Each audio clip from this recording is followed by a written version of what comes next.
Bonjour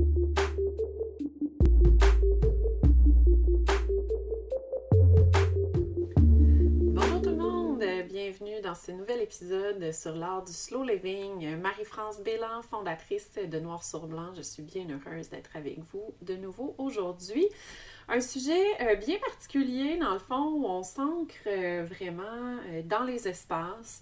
Donc, ceux qui m'écoutez, encore merci d'être là. Aujourd'hui, dans le fond, ce que je voulais vous apporter, en fait, c'est les dangers qui sont liés aux tendances en design. Tendances qui, souvent, sont des retours d'influence ou de courants de design comme tel. D'autres fois, qui sont vraiment différentes influences du marché qui arrivent à nous sous différents prétextes, une nouvelle technologie, un nouveau produit, une réponse à un besoin du marché, à la société qui change et tout. Ces tendances-là, il faut leur faire attention parce que ça crée quand même certains dangers quand on arrive à respecter les valeurs qui sont en lien avec le slow living. Donc, suivre ces tendances-là, ça peut être tentant parce que il y a quand même un vaste potentiel de choses qui nous sont offertes maintenant sur le marché, mais ça comporte des risques, surtout dans notre ère où le fast design ou le fast furniture est quand même fortement présent. C'est plus comme avant où on achetait un meuble où on se dit, ça va durer 20, 30, 40 ans, on va pouvoir le donner à nos enfants. Maintenant, on ne sait jamais qu'est-ce qu'on achète, que ce soit autant un sofa qu'un électroménager, qu'une voiture, peu importe. C'est difficile de s'asseoir sur quelque chose qui va être à la fois, oui, intemporel, mais surtout qui va être durable dans le temps. La consommation a évolué, le rythme d'achat a évolué. Donc, dans le slow living, c'est vraiment essentiel de revenir à des concepts qui sont plus durables, qui sont vraiment connectés avec notre identité, avec l'identité de nos clients, pour être capable de créer des espaces qui vont savoir perdurer dans le temps, puis venir s'inscrire justement dans les valeurs de l'approche du slow living. Donc, dans l'épisode d'aujourd'hui, ce que je voulais montrer, c'est que c'est possible de respecter les tendances tout en créant à la fois des espaces qui sont authentiques, qui sont durables, qui vont refléter la personnalité des gens qui vont occuper ces espaces-là. Pour le faire, je vous expose 5 dangers auxquels il faut faire attention avec les solutions qui sont associées, avec des exemples là, concrets et tout que je voulais aborder avec vous aujourd'hui. Donc, je me lance. Le premier danger, en intégrant vraiment les tendances au fur et à mesure qu'ils sortent sur le marché, c'est de finir par créer des espaces qui sont impersonnels. Ce qu'il faut garder en tête, c'est que en se basant uniquement sur les tendances, on risque de créer des espaces qui reflètent pas vraiment l'identité de la personne qui l'occupe, que ce soit vous, comme je disais, ou que ce soit un client. Dans le cas, exemple, de certaines tendances qui deviennent très thématiques, je vous dirais, c'est surtout là aussi il faut faire quand même très attention parce que tout ce qui est très thématique ou tout ce qu'on peut vraiment associer à une époque claire et précise, en général, ça vieillit mal. Donc, quand on pense, exemple, à la mode du chalet rustique là, avec le corduroy rouge, les animaux là, un peu partout, vous les avez toutes vus dans les décors Airbnb. C'est peut-être très populaire pour des gens d'ailleurs qui viennent ici au Québec, qui ont l'impression qu'on est toute une gang de bûcherons peut-être.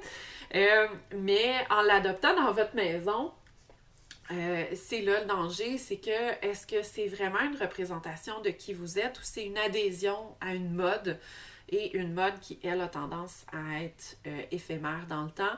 Donc, pour intégrer ces tendances-là, ça va être important de prendre en considération c'est quoi l'épreuve du temps, c'est quoi le test du temps que ça va faire pour vous et pour votre client. Donc, peut-être que, tu sais, là, je l'ai mis un peu typique là, avec le corduroy, le carotté là, rouge et gris avec les animaux et tout, mais tu sais, il y a beaucoup de tendances, si je fais juste penser, il y a des tuiles colorées qui sortent, des patterns et tout qui sont super, super cool.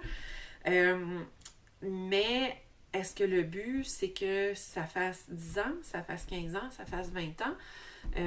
Est-ce que ça respecte le style de la maison aussi? Parce que des fois, quand il y a une dissonance entre l'architecture, le style extérieur de la maison, puis ce qui se passe à l'intérieur, des fois, ça finit par venir agaçant. Dans le slow living, ce qu'on va vouloir, c'est aller chercher des éléments qui vont pouvoir perdurer dans le temps. Donc, si la tendance actuelle, exemple, est au minimaliste strict, mais que vous aimez qu'il y ait vraiment des objets qui racontent votre histoire, ben allez la chercher, cette approche-là qui est plus personnalisée, intégrer des objets, des souvenirs de voyage et tout, même si c'est pas Pinterest là, ou Instagram, on s'en fout, c'est pas important. C'est pas important de se comparer. Ce qui est important, c'est la façon dont les gens vont se sentir dans leur espace. C'est vraiment là-dessus qu'il faut revenir à la source. Le deuxième danger, c'est de faire attention. En fait, le danger, c'est qu'avec les tendances rapides, justement, ça encourage souvent l'achat de meubles, d'accessoires qui sont bon marché, qui sont accessibles, où là, justement, c'est facile de se monter comme un gros panier avec plein d'objets, avec plein d'items. Encore une fois, chacun de ces items-là, c'est quoi sa durée de vie? Il y a une empreinte écologique au moment où il est créé.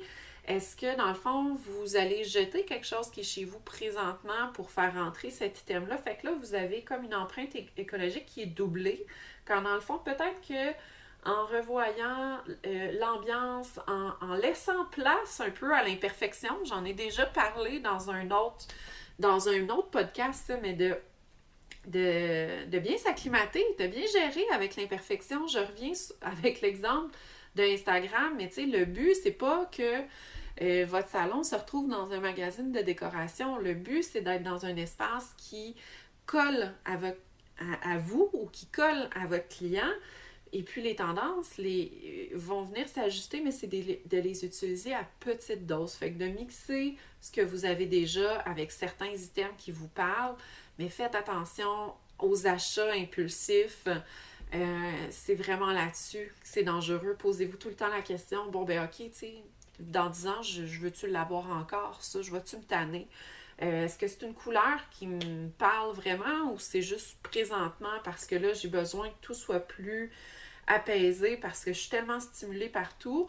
Mais dans le fond, moi, je suis quelqu'un de coloré. C'est juste que présentement, je suis fatiguée. Fait que oui, j'ai besoin que tout soit plus tempéré, mais ça va être temporaire. Fait qu'est-ce qu'il y a d'autres façons d'aller chercher, d'aller répondre à ce besoin-là de calme sans nécessairement vous débarrasser de tout ce que vous avez présentement, par exemple. Donc, faire attention au lieu d'aller chercher, exemple, des éléments de mobilier qui sont tendance sur le marché, des éléments qui sont neufs, miser sur des pièces de mobilier qui sont en bois massif, du mobilier qui est revalorisé, où là, justement, son empreinte écologique, elle est déjà faite, elle est déjà là.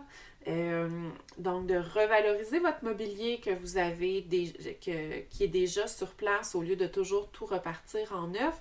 Souvent, on sait que les pièces de mobilier qui datent des années 50, des années 70, c'est plus résistant que ce qu'on a présentement dans la majorité des cas.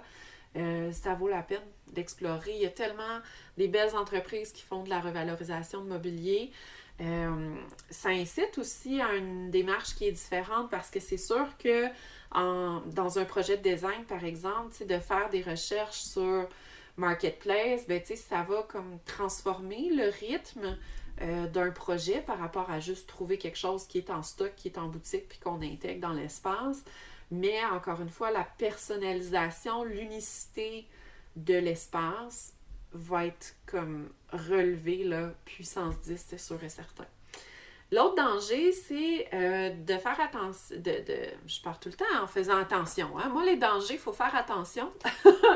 Donc, l'autre danger, c'est de surcharger visuellement l'espace en adoptant plusieurs tendances à la fois. Fait que ça aussi, on revient un petit peu à la base de l'achat impulsif où hey, ça c'est beau, j'ai vu ça dans tel magazine, je vais en acheter un chez moi. Là, c'est mixé avec la tendance des 6 mois d'avant, de l'année d'avant. Fait que là, on se remet à prendre plusieurs choses. Ça peut fonctionner quand le décor il est un petit peu plus éclectique, mais encore une fois, il faut que ça fonctionne avec la maison. Moi, l'exemple que j'aime bien donner, tu sais, je l'ai dit au début, on vient de déménager, on a passé de l'extrême de la rive sud de Montréal à l'Estrie. Notre maison qu'on a trouvée en Estrie, ça a vraiment plus une vibe de chalet. J'ai des plafonds en lambris. Bon, je vous ai déjà parlé de mon beau plancher bariolé. Maintenant, je le trouve très beau, mais il ne se retrouverait pas sur Instagram. Là. Ça passerait probablement pas. Même si je trouve que ça gagnerait quand même à être vu. Mais n'empêche que ça ne fait pas partie des standards actuels. Mais les gens qui avaient fait les rénovations, on a été chanceux. Dans le fond, nous, la cuisine et la salle de bain, tout avait été refait de façon quand même assez neutre, justement, et intemporelle. Mais ce qui a été choisi, c'est très, très, très moderne. Donc, tout est beaucoup plus classique, je vous dirais même un peu colonial, là, tu sais, dans la maison. Fait que quand on arrive dans la cuisine, dans la salle de bain, c'est comme les deux pièces qui n'ont pas rapport un peu avec tout le restant de la maison. Fait que là, moi, je suis en train de travailler pour ramener cette chaleur-là du look classique avec la petite touche traditionnelle au travers. Fait que, tu sais, oui, les matériaux et tout, c'est très durable, puis il n'y a rien là-dedans qu'on veut changer, mais il faut venir doser parce que ça crée une espèce de dissonance visuelle qui peut être agaçante avec le temps.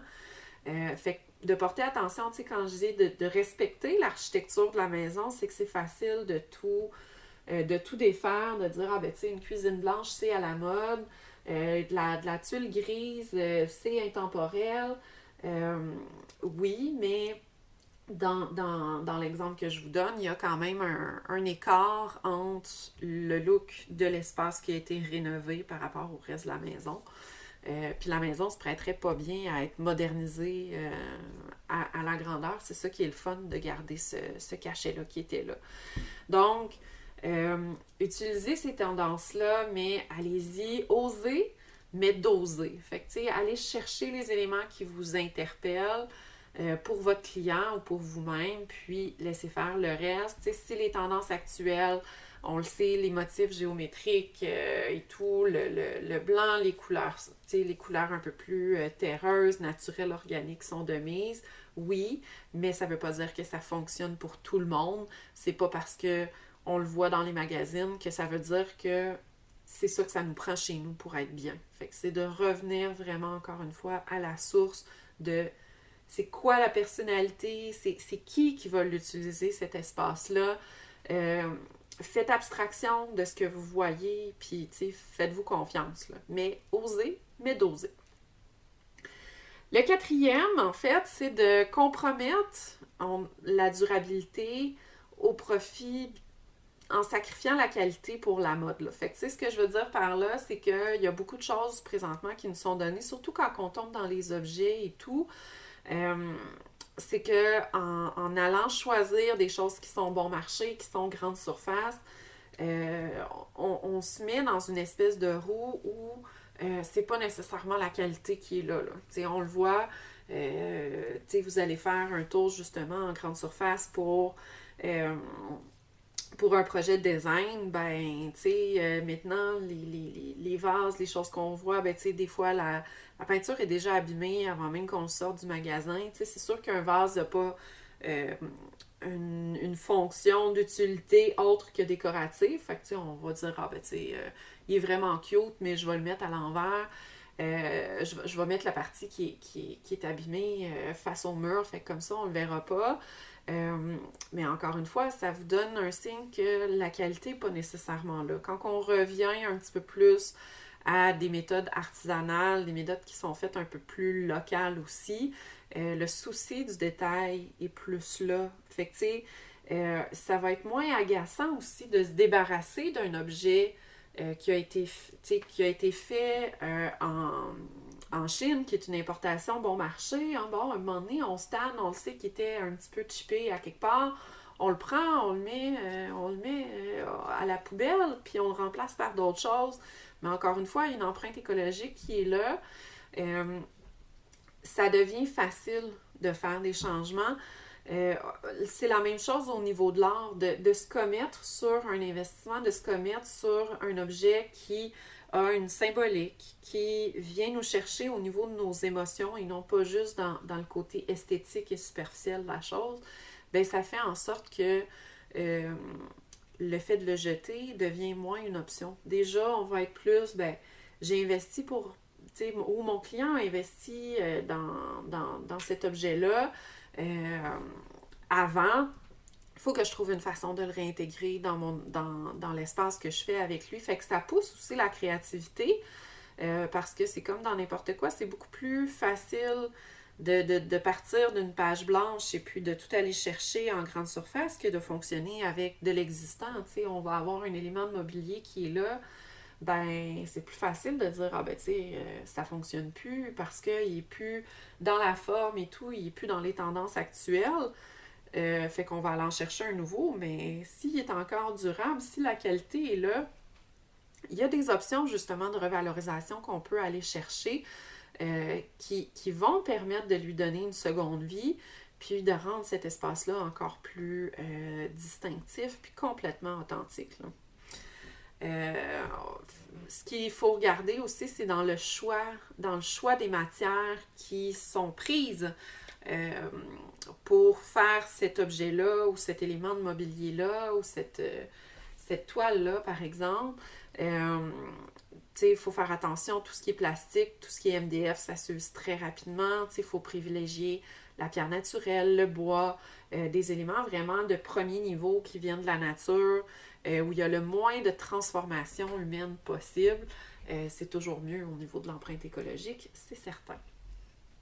Le dernier danger, c'est d'ignorer la connexion entre l'espace puis le bien-être émotionnel du client. Parce que c'est certain que ce qu'on veut en design, c'est toujours créer un espace qui va donner une belle signature, qui va être ergonomique, qui va répondre aux besoins du client, qui vont faire un bel agencement harmonieux de la matérialité qui est sur place et tout. Il y a différentes façons d'arriver à ça, surtout quand on arrive dans la matérialité, dans la portion plus sur la personnalisation de l'espace. Ce qu'on veut, c'est d'avoir un lien fort, émotif et profond de la personne envers son espace, qu'elle n'a pas l'impression qu'elle pourrait déménager chez le voisin, qui aurait à peu près la même chose, puis que ça pourrait fonctionner, ou inversement, tu sais. Quand tous les espaces sont trop interchangeables, c'est là, je trouve, qu'on se perd un peu avec le slow living, où là aussi, on peut tomber là, dans le fast design. Fait que, tu sais, là, on est vraiment dans une optique de design durable. Donc, durable autant au niveau environnemental que durable au niveau du bien-être et de l'émotion qui va être générée au quotidien de la personne qui va vivre dans l'espace. Donc, créer des espaces qui favorisent cette reconnexion à soi, qui respectent les besoins, les valeurs, le mode de vie de la personne, que l'espace soit ressourçant puis soit en phase avec l'évolution que les occupants vont avoir dans le temps. Donc, il y a des choses qui peuvent bien fonctionner quand on a des jeunes enfants, mais ne plus faire de sens quand on en a des plus vieux ou inversement. Donc, c'est de réfléchir. Tu sais, c'est certain qu'il y a des gens, des fois, qui vont dire, ah ben, tu sais, moi, de toute façon, dans cette maison-là, je veux pas rester longtemps. Fait que, tu sais, faut que ça me plaise, mais il faut que ça soit bien pour la revente. Ça, là-dessus, je suis complètement d'accord. Il faut choisir des éléments qui vont pouvoir traverser le temps, traverser les tendances, puis pouvoir être adaptable d'une personne à l'autre. Ça, je suis complètement d'accord. Je pense que où est-ce que là, il y a des éléments à valeur ajoutée à mettre, c'est dans tous les éléments qui ne sont pas fixes. Donc, quand on pense justement à l'ambiance de l'espace, au mobilier, certains éléments d'éclairage, l'art, les objets design, c'est là-dessus que, là, à ce moment-là, la personnalisation, on s'éclate. On s'éclate avec la couleur, on s'éclate avec tous ces éléments-là que ça crée un patrimoine, puis ce patrimoine-là, la personne va l'amener d'une maison à l'autre, puis ça ira pas changer la valeur de sa résidence actuelle au moment de la vente, où là, sais, si on décide de mettre des armoires d'une certaine couleur, ben là, c'est vrai que peut-être que ça plaira pas au prochain.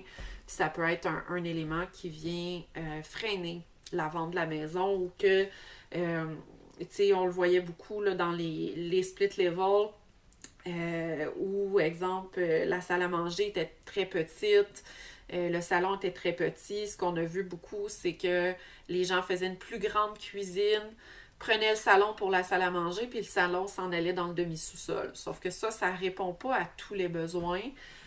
Ça plaît pas nécessairement à tout le monde. Fait que oui, la cuisine peut être super belle, mais l'ergonomie, elle répond pas à tous les besoins. Fait qu'il faut trouver la bonne personne. Mais après, que, tu sais, si vous aimez les couleurs punchées, ben même si c'est pas tendance, on s'en fout. C'est ça qui parle. Fait que c'est peut-être pas de le mettre sur les armoires de la cuisine, mais de le mettre dans d'autres éléments où le prochain va pouvoir changer le tout. Mais d'oser, encore une fois, de faire confiance aux clients que oui, en design, on a beau arriver avec cette expertise-là au niveau de qu'est-ce qui est harmonieux, mais à la fin, le client, c'est sûr qu'il faut partir du fait qu'il est fortement influencé par les tendances. Lui, il va avec ce qu'il voit comme référence, fait qu'il va avec ce qu'on voit sur Instagram, sur Pinterest, dans les revues, dans les magazines. Il n'a pas nécessairement accès à d'autres choses. Puis présentement, on voit quand même qu'il y a des tendances qui sont assez fortes, qui prennent beaucoup de place. Faut pas prendre pour acquis que c'est nécessairement ça que le client veut parce que c'est ça qu'il nous montre. C'est ça qu'il nous montre parce que c'est ça qu'il voit. Mais il faut oser explorer plus loin, puis aller plus loin. Puis à la fin, je pense que en design aussi, ça donne une belle signature. Que ce soit ceux qui m'écoutez, là, que ce soit vous m'écoutez pour avoir des trucs, des astuces pour pouvoir le faire vous-même ou vous soyez designer puis vous le faites pour d'autres. Mais dans tous les cas, je pense que c'est cette capacité-là de reconnecter avec la personne. Ben, c'est ça qui va faire que chaque design est complètement unique et entièrement personnalisé. Si vous focussez dans un projet de design, vous faites des rénovations et tout, vous focussez uniquement sur les matériaux, le côté ergonomique et fonctionnel, c'est super, mais prévoyez-vous un budget pour la personnalisation de votre espace, pour aller chercher ces éléments-là distinctifs, durables, locaux, qui vont rendre votre espace complètement à votre image, que les gens qui vont rentrer chez vous, chez votre client, vont avoir la certitude qu'ils rentrent chez la bonne personne et non pas chez le voisin, tu sais. Donc, cette connexion-là, elle est super importante. Donc, c'était un petit épisode un peu, pour moi, c'était un peu bonbon, là, dans le sens où tu sais, je pense pas que je réinvente quoi que ce soit dans les éléments que je vous amène aujourd'hui. C'est de remettre ça en perspective puis vous poser un peu la question, si vous faites le tour, exemple, d'une pièce que vous avez, exemple, faites le tour de votre salon ou une pièce que vous aimeriez changer à la limite, ben, sont où les irritants, puis c'est quoi qui est irritant pour vrai? Tu sais, il y a des fois où ça va être justement un ancien matériau qui est là, mais il y a plein de façons de travailler avec ces matières-là sans nécessairement tout détruire pour intégrer un décor complètement, mais complètement neuf. Des fois, on peut arriver à faire des miracles avec des éléments existants qui vont complètement se transformer, où là, la perception va être complètement différente. Ça vaut la peine de les explorer, puis de ne pas aller nécessairement dans la facilité ou dire, bon, ben ok, on fait table rase, on enlève le plancher, on enlève ce qu'il y a sur les murs, on enlève tout, puis on repart de zéro. Travailler avec ce qui est en place. Qu'est-ce qui vous agace, puis pourquoi? Puis, est-ce que vous seriez ouvert à explorer, de lui donner une deuxième vie sous un autre angle ou aller...